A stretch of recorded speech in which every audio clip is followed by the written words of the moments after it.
इस एक्सरसाइज का last question जो हमने पीछे स्किप किया था, क्वेश्चन नंबर 6, ये करते हैं। क्वेश्चन क्या है? If angle A and angle B are acute angles such that cos A is equal to cos B, then show that angle A is equal to angle B. तो trigonometry का use हुआ है तो right angle triangle ही होगी। तो सबसे पहले एक राइट एंगल ट्रायंगल बनाते हैं, ए बी सी। अब एंगल ए और एंगल बी क्या है? एक्यूट एंगल्स हैं, यानी 90 डिग्री तो नहीं हो सकते। तो इसका मतलब राइट एंगल क्या होगा? वो सी होगा। तो ए बी, हम चाहे इसको ए लो या बी लो, हम मान लेते हैं इसको ए लिया, इस पॉइंट को हमने बी लिया। A B C is a right angle triangle, right angle at C हो गया। तो सॉल्व करेंगे इस क्वेश्चन को। गिवन में क्या है? Angle A and angle B are, angle A and angle B are acute angle. Angle A and angle B are acute angles such that cos A is equal to cos B। मतलब cos A की value और cos B की value equal है। Angle ए की value और angle B की value इस type से है कि अगर उनकी वैल्यू पुट करके वैल्यू निकालें तो दोनों का आंसर इक्वल आता है। इसका भाव ये है कहने का, अगर एंगल ए और एंगल बी एक्यूट हैं तो राइट एंगल क्या हुआ? सी।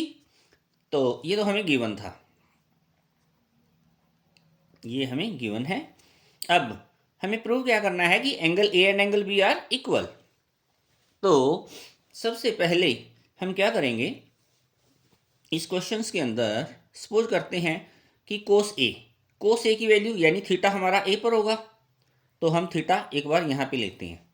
तो बेस हमारा क्या हुआ? ये दो एंगल्स आ गए ना इस लाइन पे, ये बेस परपेंडिकुलर ये हुआ और हाइपोटेन्यूज ये हुआ। तो कोस ए की वैल्यू क्या होगी? पंडित भद्री प्रसाद हर हर भोले, ऐसे याद करवाया ना। कोस की वैल्यू क्या है? B upon H, B upon H, base upon hypotenuse. Base कितना है हमारे पास? ए सी। हाइपोटेन्यूज कितना है? A B. नेक्स्ट, ये तो हो गया जब एंगल ए पे था। अब एंगल किस पॉइंट पे होना चाहिए हमारा? बी पर।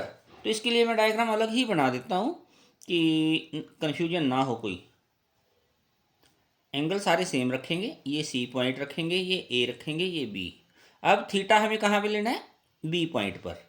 तो अब बेस क्या बना? अब दो एंगल इस लाइन पे बढ़े ना, तो ये हमारा बेस हो गया।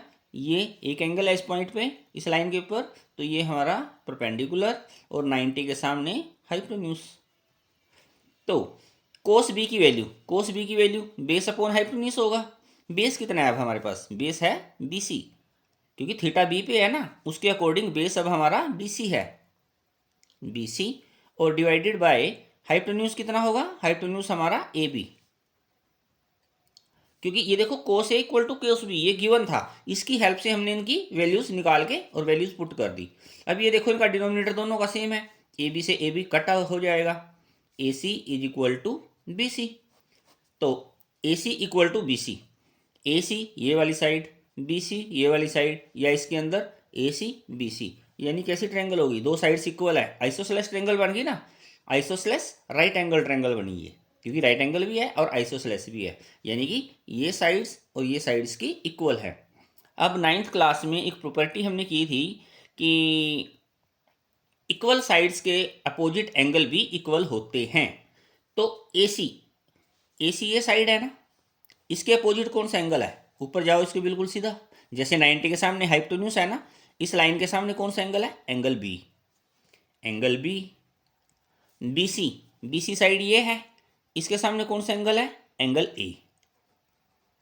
तो यही हमें प्रूव करना था, angle A equal to angle B. तो therefore angle A is equal to angle B, hence the proof. But ये लिखा है तो इसके लिए हम इसका रीजन भी देना होगा। इसका रीजन क्या देंगे?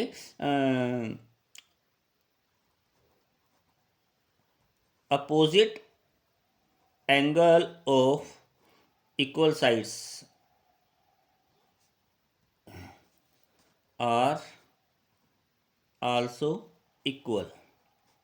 मतलब अगर किसी ट्रायंगल्स में दो साइड्स इक्वल हैं तो उनके अपोजिट जो एंगल होगा, इस साइड्स के अपोजिट बिल्कुल सामने क्या है, अपोजिट में एंगल बी।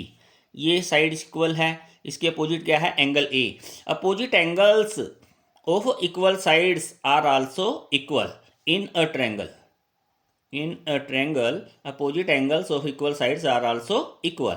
इसी वजह से ए सी और बी सी इक्वल थी साइड्स, इनके अपोजिट एंगल हुए बी और ए, जो वो भी आपस में इक्वल होंगे, और ये हमें प्रूव करना था। इसी के साथ हमारी 8.1 एक्सरसाइज कंप्लीट हुई। Thank you.